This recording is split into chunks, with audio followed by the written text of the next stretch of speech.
Køge bygger vi et stort nyt universitetshospital.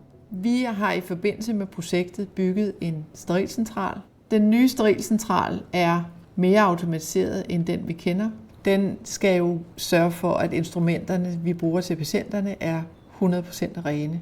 Det betyder også, at de rammer, det skal foregå i, dem kan vi ikke have åben for offentligheden. Så derfor har vi lavet den her lille film, så man kan få mulighed for at kigge lidt ind bag murene, for at se, hvordan den slags foregår.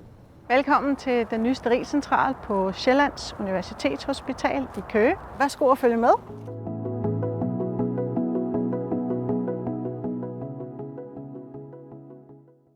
Jamen, så starter vi her i kælderen, hvor vi ser, at robotterne kommer fra operationsgangen og kører ind her i sterilcentralen. De urene instrumenter kommer retur fra operationsgangen. Robotten afleverer den her transportvogn. Herfra så er det manuel tømning. Det er en automatisk reol herovre bagved.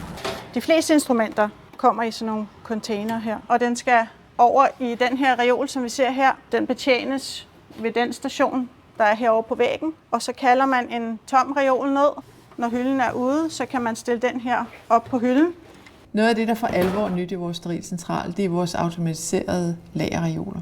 I den ene ende af sterilcentralen fungerer det i princippet som en elevator, hvor det snavsede udstyr transporteres fra kælderen, hvor de store transportrobotter har afleveret det, bliver transporteret op der, hvor det skal gøres rent.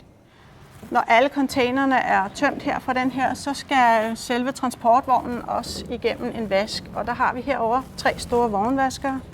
Men nu er instrumenterne over i automaten herovre, og det er egentlig dem, vi skal følge i første omgang. Så vi går ovenpå.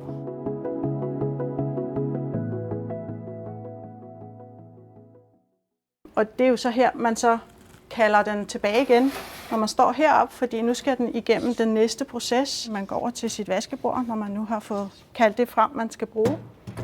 Så er der nede i et instrumentnet, hvor i instrumenterne ligger. Det vil hun så gå i gang med at forbehandle, og alle instrumenterne, nu tjekket, vil komme over i at ligge på sådan et stativ her. Og hun fortsætter med at tømme over fra lagerautomaten container og stiller bakker op ind til stativet, det er fyldt op. Så bruger hun den her tablet til at betjene robotten og giver den en bestilling. Og det gør den så og sætter den over i den ledige vaskemaskine, der er herovre på den her side. Her ser vi den lille robot, som har sit arbejdsområde herinde kun. Det er deres nye kollega. Og den vil køre til de her borde her, der står herude langs. Og så vil den blive bedt om at udføre nogle opgaver. Så her vil man selvfølgelig skulle dele som arbejdsområde både personale og robot. Næste område, så går vi lige ind her igennem en sluse. Den der lampe vil fortælle, hvornår trykket er til, at vi kan gå ind i rummet. Og det kan vi så.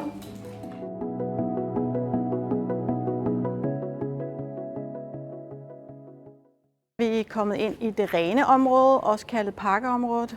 Det er her, alle instrumenterne igen bliver gennemtjekket og pakket. Man kan tage både sit instrumentnet og en container og begynde at pakke sættet igen med de instrumenter, der nu skal være i. Og låget sluttes godt tæt. Så skal den overstå på den her bakke, som er et autoklavestativ. Når robotten er bestilt til afhentning af det her autoklavestativ, så vil den køre hen og positionere sig lige ud for, og så vil den justere sig i forhold til den højde, der er af bordet, sådan så at den kan gå ind og tage fat i stativet og køre det over på det her indlasterbånd til autoklaven. Og så går autoklaveprocessen i gang, som er den sidste del af genbehandlingsprocessen. Det vil sige, det er efter den her tur inde i autoklaven, at instrumenterne er sterile. Og så igen ind i lageret, så er de klar til pakning, og det foregår nede i kælderen.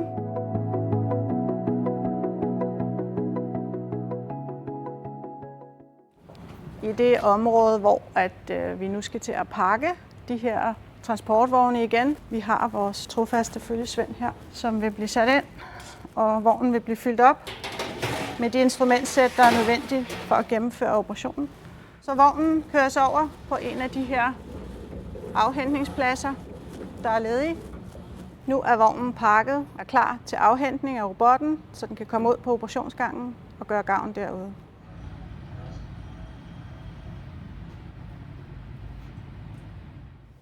Så vil den køre ud her. Den anden del af kælderen, som forbinder hele hospitalet, og så kører vognen ned mod operationsstuen. Når du ser den derude, så vil den blande sig mellem alle de andre vogne, som har opgaver til hele hospitalet.